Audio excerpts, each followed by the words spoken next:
नमस्कार, झारखंड समाचार में आप सबों का स्वागत है। आइए जानते हैं आज की ताजा खबरों को। इससे पहले आपने चैनल को सब्सक्राइब नहीं किया है तो प्लीज चैनल को सब्सक्राइब कर बेल आइकन को प्रेस कर दीजिए ताकि खबरों का अपडेट आपको मिलता रहे। आइए बढ़ते हैं खबरों की ओर।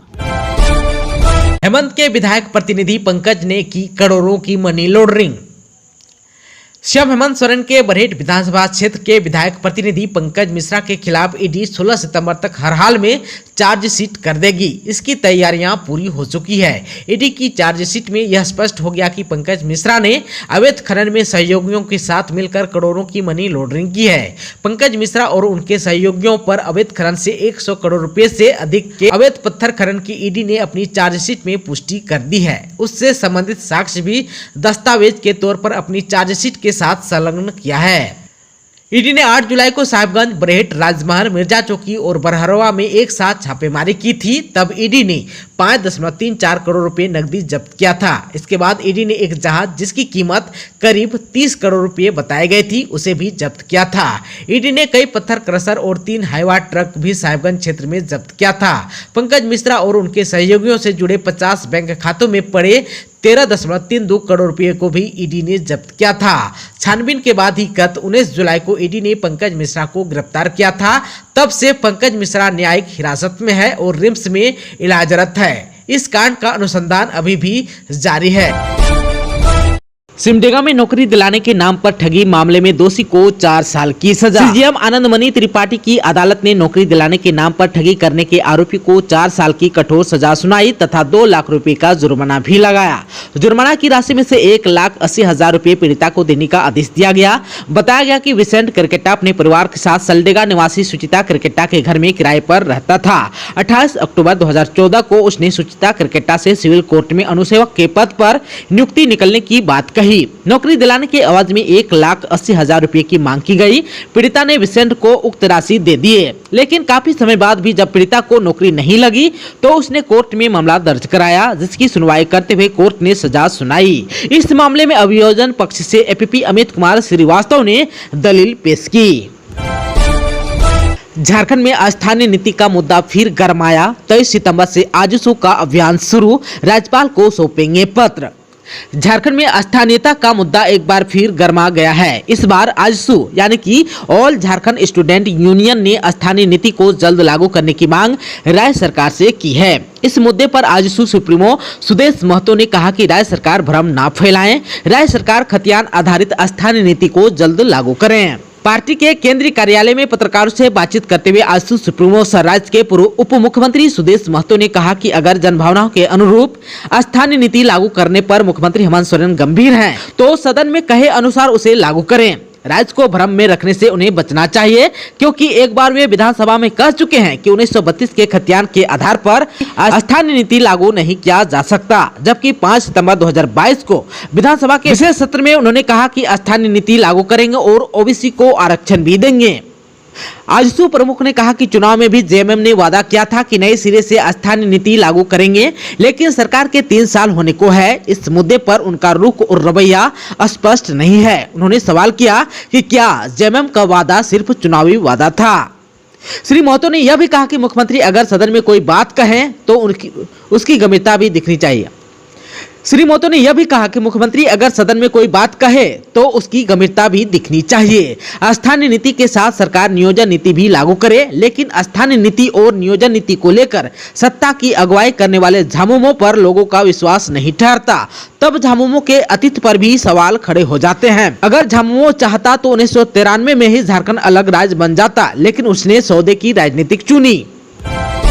झारखंड में खेल नीति 2022 से खिलाड़ी और कोच को मिलेगी सौगात। मुख्यमंत्री हेमंत सोरेन झारखंड सरकार की नई खेल नीति का मंगलवार को विमोचन किया।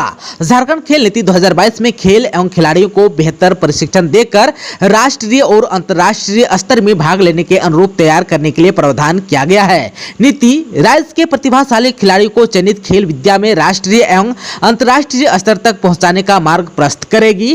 प्रतिभा की पहचान कर उनको प्रशिक्षण दे चैंपियन बनाने की दिशा में कार्य करेगी। पंचायत से राज्य स्तर तक हर उम्र के नागरिकों के लिए खेल और शारीरिक गतिविधियों के लिए वातावरण भी तैयार होगा। नीति में देशज और पारंपरिक खेलों को प्रोत्साहन देने, खेल पर्यटन को बढ़ावा देने और दिव्यांग खिलाड़ियों को भी समान अवसर प्रदान करने के लिए प्रावधान किया गया है। आप सबको बता दूं कि प्रतिभाशाली खिलाड़ियों की पहचान के लिए पंचायत, प्रखंड, जिला और राज्य स्तर पर काम करने की योजना बनाई गई है। खिलाड़ियों को छात्रवृत्ति, इंश्योरेंस और पूर्व खिलाड़ियों को पेंशन योजना का लाभ देने के लिए प्रावधान किया गया है। साथ ही खिलाड़ियों को नौकरी और शिक्षण संस्थान में आरक्षण देने और राज्य स्तर की द्वितीय, तृतीय और चतुर्थ श्रेणी में सीधी भर्ती के लिए प्रावधान किया गया है। खिलाड़ियों एवं प्रशिक्षकों के लिए सम्मान राशि निर्धारित भी की गई है। राज्य में खेल विश्वविद्यालय की स्थापना करने के लिए भी नीति में व्यवस्था की गई है। झारखंड के हर गांव में 5 नई योजनाएं होगी शुरू, 1 लाख कुआं और तालाब बनाने का सीएम हेमंत ने दिया निर्देश। मुख्यमंत्री हेमंत सोरेन ने राज्य में सूखे की स्थिति और उससे निपटने को लेकर आपदा प्रबंधन प्राधिकार की उच्च स्तरीय बैठक की। इस मौके पर उन्होंने राज्य में वर्षापात और फसलों की बुआई की पूरी जानकारी ली। साथ ही कहा कि सूखे से किसानों, पशुपालकों, श्रमिकों, मजदूरों और ग्रामीणों को राहत देने के लिए सरकार ने तैयारियां तेज कर दी है। मुख्यमंत्री ने हर गाँव में कम से कम 5 नई योजनाएं शुरू करने का निर्देश दिया ताकि रोजगार सृजन के साथ पलायन को रोका जा सके।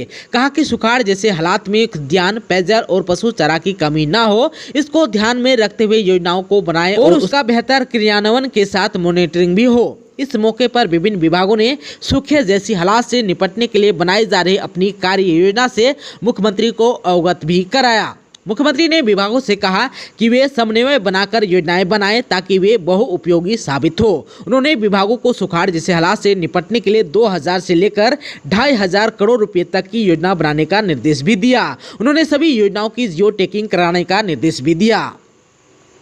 उन्होंने कहा कि सूखे की स्थिति को देखते हुए पूरे राज्य में 1 लाख नए कुएं और 1 लाख तालाब बनाए जाएंगे। इसके साथ युद्ध स्तर पर चापाकल और चेक डैम की मरम्मत की जाएगी। साथ ही सुखाड़ के मद्देनजर मनरेगा के तहत कच्चे कार्यों पर लगे रोक को हटाने का निर्देश भी दिया ताकि ग्रामीण इलाकों में कच्ची सड़कों, तालाब, खेतों में मेड़, जलकुंड और जल स्रोतों का गहरीकरण आदि का काम शुरू किया जा सके। इससे ग्रामीण इलाकों में लोगों को रोजगार के अधिक से अधिक अवसर मिलेंगे। मुख्यमंत्री ने मनरेगा के तहत ज्यादा से ज्यादा मानव कार्य दिवस सृजित करने का निर्देश दिया।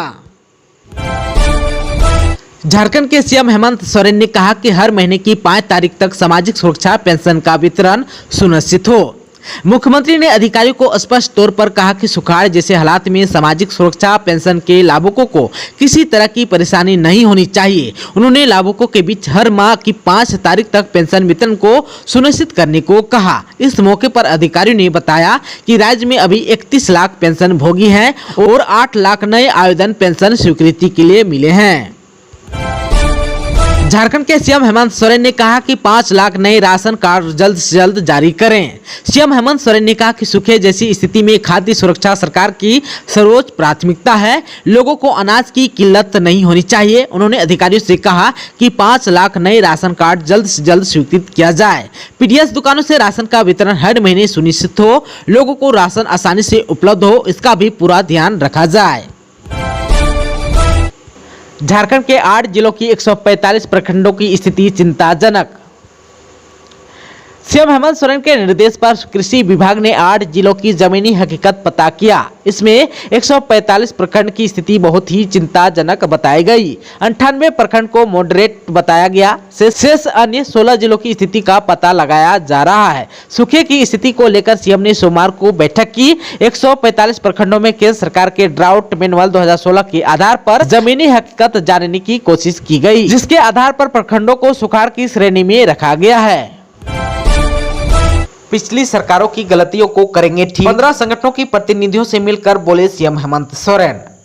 मुख्यमंत्री हेमंत सोरेन ने कहा कि पूर्व की सरकारों द्वारा फैलाए गए मक्कड़ जाल को हम एक एक कर ठीक कर सभी वर्गों को उनका हक और अधिकार देने का काम कर रहे हैं। यह जनता की सरकार है, जनता के लिए काम कर रही है। कुछ कारणों या फिर पिछली सरकारों की गलतियों के कारण आपकी मांगे पूरी नहीं हो पाई है, इसे हमारी सरकार पूरा करेगी। सीएम आवास में सोमवार को 15 संगठनों के प्रतिनिधियों ने सीएम से मुलाकात की। सीएम ने सबका ज्ञापन भी लिया और कहा कि उनकी मांगों पर सरकार गंभीरता से विचार करेगी। उन्होंने एक बार फिर दोहराया कि पूर्व की सरकार के गलत काम को अब ठीक किया जा रहा है।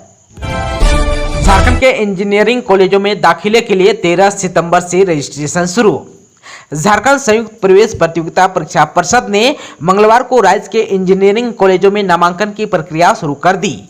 जेईई मेन 2022 में सफल हुए अभ्यर्थी राज्य के 13 इंजीनियरिंग कॉलेजों के 3,758 बीए और बीटेक सीट के लिए आवेदन 13 से 20 सितंबर तक वेबसाइट www.jceceb.jharkhand.gov.in के जरिए कर सकेंगे। रजिस्ट्रेशन के लिए जनरल, EWS, BC1 और BC2 को 500 रुपये और SC, ST और महिला अभ्यर्थियों को 250 रुपये और दिव्यांग अभ्यर्थी निःशुल्क आवेदन कर सकेंगे। आवेदन में किसी तरह की त्रुटि को सुधारने के लिए 21 और 22 सितंबर तक का समय मिलेगा। विद्यार्थियों के प्राप्त आवेदन के आधार पर परिषद राज्य स्तरीय मेधा सूची 24 सितंबर को जारी करेगी। इसमें शामिल अभ्यर्थी को पहले चरण की काउंसलिंग में शामिल किया जाएगा। विद्यार्थियों को चॉइस फिलिंग में मदद मिले, इसके लिए परिषद ने आधिकारिक वेबसाइट पर राज्य के सभी इंजीनियरिंग कॉलेजों में उपलब्ध संकाय और सीट की विस्तृत जानकारी साझा की है।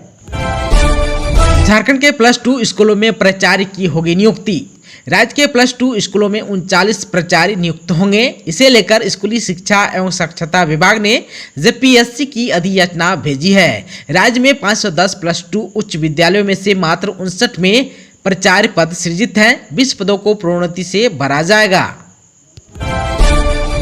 पलामू में घूस लेते राजस्व कर्मचारी गिरफ्तार। पलामू में राजस्व कर्मचारी कन्हैया राम को 10,000 घूस लेते एसीबी की टीम ने गिरफ्तार किया। कन्हैया राम पलामू के चैनपुर अंचल में तैनात हैं। बताया जाता है कि राजस्व कर्मचारी कन्हैया राम जमीन के मामले में एक व्यक्ति से 10,000 रुपये घूस ले रहे थे। इसी दौरान एसीबी की टीम ने उन्हें गिरफ्तार कर लिया है। झारखंड में स्वीकृत हैं 92 एकलव्य विद्यालय, लेकिन साथ में ही शुरू हो सकी है पढ़ाई। एकलव्य मॉडल आवासीय विद्यालय जनजातीय समुदाय के विद्यार्थियों के लिए केंद्र स्वपोषित योजना है। इस विद्यालय में पढ़ने वाले हर बच्चे पर सरकार सालाना 1.9 लाख रुपए खर्च करती है।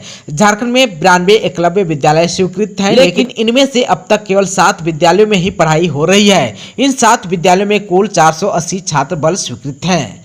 केंद्र सरकार ने वर्ष 2018-19 तक राज्य में 23 एकलव्य मॉडल आवासीय विद्यालय को स्वीकृति प्रदान की थी। इसमें से 7 को क्रियाशील बना दिया गया है। वहीं 14 मॉडल विद्यालयों का निर्माण पूरा कर लिया गया है, लेकिन इनमें अब तक पढ़ाई शुरू नहीं हुई है। शेष 2 अन्य स्वीकृत विद्यालयों का निर्माण पूरा ही नहीं किया जा सका है। इधर जो है वर्ष 2019-20 में भी केंद्र सरकार ने राज्य के 69 प्रखंडों में एक एकलव्य मॉडल आवासीय विद्यालयों को स्वीकृति दी। इनमें से 63 प्रखंडों में अब तक भूमि चयन की कार्रवाई पूरी हो सकी है। शेष 6 प्रखंडों में भूमि भी उपलब्ध नहीं हो सकी है।